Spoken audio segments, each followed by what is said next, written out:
Sahabat Fresh Juice, saya Yofi dan Natasha.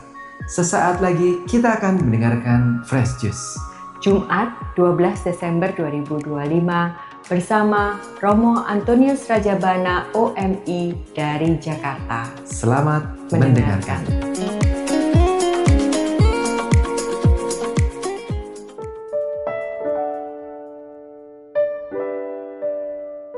Para sahabat Fresh Juice yang terkasih, hari ini Jumat Pekan Advent yang kedua, gereja mengajak kita untuk berani terbuka dan kemudian menyatukan diri dengan peristiwa yang sedang kita alami.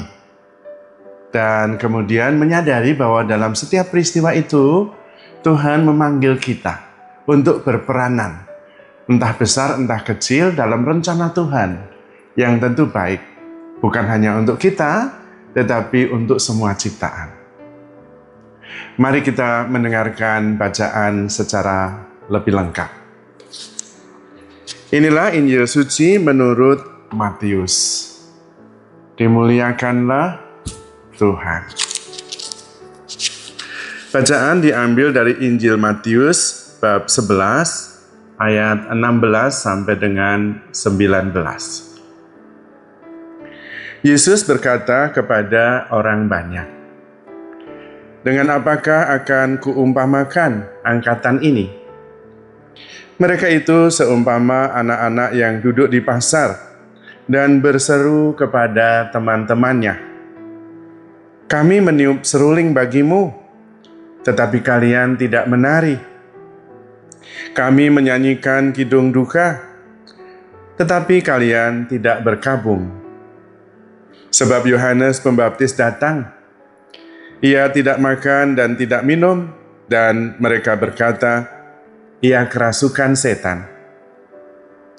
Kemudian Anak Manusia datang, ia makan dan minum, dan mereka berkata, lihatlah seorang pelahap dan peminum, sahabat pemungut cukai dan orang-orang berdosa. Tetapi hikmat Allah dibenarkan oleh perbuatannya." Demikianlah sabda Tuhan. Terpujilah Kristus. Para sahabat Fresh Juice yang terkasih, bacaan hari ini, terutama bacaan Injil, mengingatkan kepada kita bahwa Tuhanlah sang penyelenggara kehidupan ini, bukan kita. Dan Tuhan menyelenggarakan kehidupan ini dengan bijaksana. Penyelenggaraannya detail, dari hari ke hari, dari minggu ke minggu, dari bulan ke bulan, dari peristiwa demi peristiwa.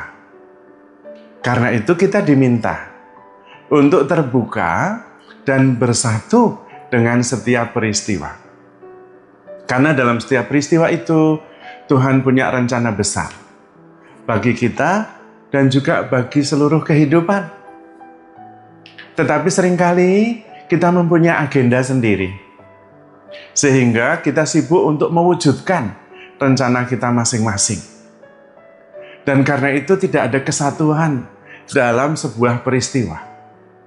Padahal di dalam setiap peristiwa itu Tuhan punya rencana untuk kita semua, dan rencananya pasti baik.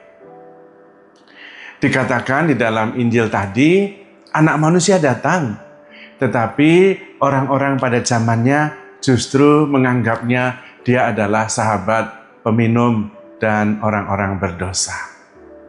Tidak mau bersatu, tidak mau terlibat, tetapi justru hanya menghakimi dan melihat dari jauh. Demikian juga Yohanes, ketika Yohanes datang, sebetulnya Yohanes mempersiapkan Sang Mesias, tetapi mereka malah menganggapnya kerasukan setan. Sekali lagi tidak mau terlibat, tapi punya agenda sendiri, dan kemudian karena tidak sesuai dengan agenda mereka, mereka menghakimi dari jauh, tidak mau terlibat. Kalau tidak terlibat kemudian, mereka kehilangan kesempatan untuk terlibat dalam rencana besar Tuhan. Maka kita diajak dan diundang untuk sungguh terbuka terbuka terhadap rencana Tuhan yang terwujud dalam setiap peristiwa yang kita hadapi. Maka kita harus hadir sepenuhnya. Percaya segala sesuatu, mengharapkan segala sesuatu, sabar menanggung segala sesuatu yang terkandung dalam setiap peristiwa yang kita alami. Jangan mengutamakan agendanya sendiri, kepentingannya sendiri, sehingga setiap perjumpaan kita lewati begitu saja. Kita tidak hadir sepenuhnya karena lagi mikirin rencana yang sedang mau saya wujudkan. Peristiwa-peristiwa yang terjadi hanya mengganggu saja. Seperti misalnya dalam kisah lain, orang Samaria yang baik hati itu, ada orang yang dirampok habis-habisan, dipukul setengah mati. Ada Lewi yang lewat, melihat, tapi tidak menolong, karena dia sedang menuju ke tempat tugas. Nanti tugasnya terbengkalai, nanti terlambat. Kepentingannya sendiri yang dipikirkan. Juga ada imam yang lewat, tidak menolong juga, nanti najis. Tetapi kemudian ada orang Samaria yang juga sedang dalam perjalanan, yang sedang punya kepentingan juga. Tetapi dia mengutamakan orang yang dirampok karena dia yang pada waktu itu sedang membutuhkan. Sebetulnya Tuhan punya rencana. Kalau ada orang yang dirampok, Tuhan punya rencana orang yang lewat itu akan menolong. Itulah rencana Tuhan. Tetapi karena ada yang sibuk dengan rencananya sendiri, tidak mengindahkan pesan Tuhan, kehendak Tuhan, sehingga justru mengutamakan kepentingannya sendiri. Dan dengan demikian kemudian tidak terlibat dalam rencana Tuhan. Padahal Tuhan menciptakan kita untuk membawa pertolongan dan keselamatan terhadap orang-orang yang membutuhkan. Itu adalah sebuah contoh. Maka dalam hidup kita juga seringkali kita menghadapi hal-hal orang-orang yang perlu ditolong. Persoalan-persoalan yang perlu diselesaikan.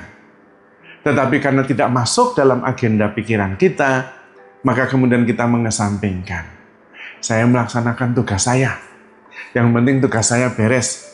Habis itu saya merasa bahagia, merasa bangga, bersyukur karena bisa menyelesaikan tugas. Tetapi apa yang terjadi yang kita alami, kendati itu membutuhkan kehadiran dan pertolongan kita, seringkali kita mengabaikannya. Karena kita punya agenda sendiri, punya kepentingan sendiri. Maka jangan lupa, Tuhan punya agenda juga, Tuhan punya rencana juga, dan rencana itu diwujudkan dalam setiap peristiwa.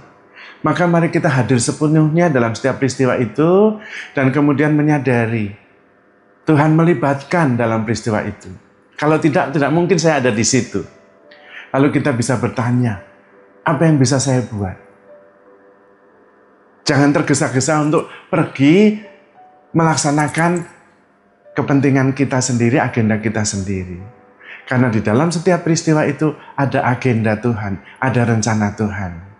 Seringkali rencana Tuhan tidak sama dengan rencana kita. Oke, tetapi kita diminta terbuka dan kemudian berani menanggalkan kepentingan dan rencana sendiri yang seringkali justru tidak sebaik rencana Tuhan. Seperti Bunda Maria. Bunda Maria juga punya rencana sendiri karena dia sudah ditunangkan dengan Yosef, calon suaminya. Tentu punya rencana sendiri. Mau membangun rumah tangga dengan Yosef, nanti mungkin mau punya anak 5 atau 7, enggak tahu. Tapi punya rencana sendiri. Tapi di tengah rencana itu, malaikat Tuhan datang membawa warta, "Hai Maria, engkau akan mengandung dan melahirkan putra Allah." Maria bingung, bagaimana hal itu terjadi? Karena aku belum bersuami. Apakah nanti anak itu adalah anak yang lahir dari perkawinannya dengan Yosef? Atau bagaimana? Roh Kudus akan turun atasmu. Kuasa Allah akan menaungi engkau. Maria tidak mengerti, tetapi dia berani menanggalkan kepentingannya sendiri dan mengatakan, aku ini hamba Tuhan, terjadilah padaku menurut kehendak-Mu. Di belakang itu Bunda Maria percaya kehendak Tuhan pasti baik. Dan karena itu taat adalah sikap yang paling tepat. Maka para sahabat Fresh Juice yang terkasih, kita semua juga diundang dan diajak, khususnya dalam masa Advent ini, untuk lebih terbuka. Dan kemudian berani percaya segala sesuatu, mengharapkan segala sesuatu, sabar menanggung segala sesuatu di dalam yang terjadi dalam setiap peristiwa hidup kita, kendati seringkali yang terjadi tidak seperti yang kita harapkan. Dan kemudian berani mengesampingkan rencana pribadi dan terlibat dalam setiap peristiwa. Karena di dalam setiap peristiwa itu, Tuhan punya rencana indah untuk kita dan untuk semua ciptaannya.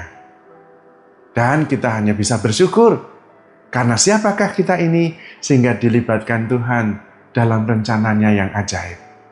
Maka mari kita sungguh-sungguh terbuka, mensyukuri setiap peristiwa, hadir sepenuhnya dalam setiap peristiwa, karena setiap peristiwa adalah rancangan Tuhan, tidak ada yang kebetulan.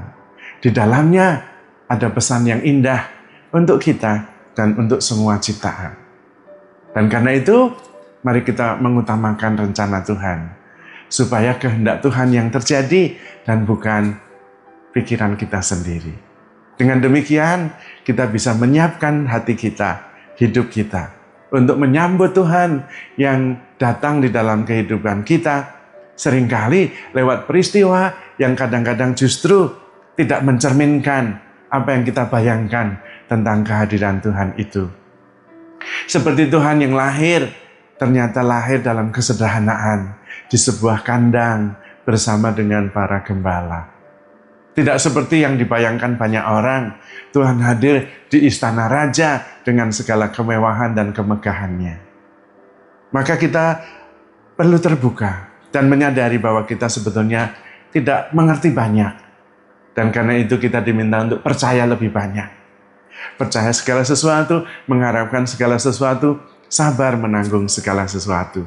Sehingga akhirnya kita bisa terlibat dalam rencana Tuhan yang begitu besar, yang ditawarkan kepada kita dalam setiap peristiwa hidup yang kita alami. Mudah-mudahan kita semua, karena pertolongan dan bimbingan Tuhan lewat Roh Kudus-Nya, kita mampu terbuka dan kemudian ikhlas melibatkan diri, mengutamakan kehendak Allah, agar kehendaknya yang terjadi di dalam hidup kita. Karena kehendak Tuhan selalu baik untuk kita semua. Sehingga kita bisa bergembira dengan orang yang bergembira dan berduka cita dengan orang yang berduka cita. Para sahabat Fresh Juice yang terkasih, mudah-mudahan para sahabat Fresh Juice semua sungguh-sungguh diberkati, dibimbing, sehingga seluruh keluarga, pekerjaan, dan niat baik serta pergulatan hidup saudara sekalian dilimpahi berkat Allah yang Maha Baik. Dalam nama Bapa dan Putra dan Roh Kudus. Amin. Sahabat Fresh Juice, kita baru saja mendengarkan Fresh Juice. Jumat 12 Desember 2025. Terima kasih kepada Romo Antonius Rajabana untuk renungannya hari ini. Sampai berjumpa kembali dalam Fresh Juice edisi selanjutnya. Salam Fresh Juice.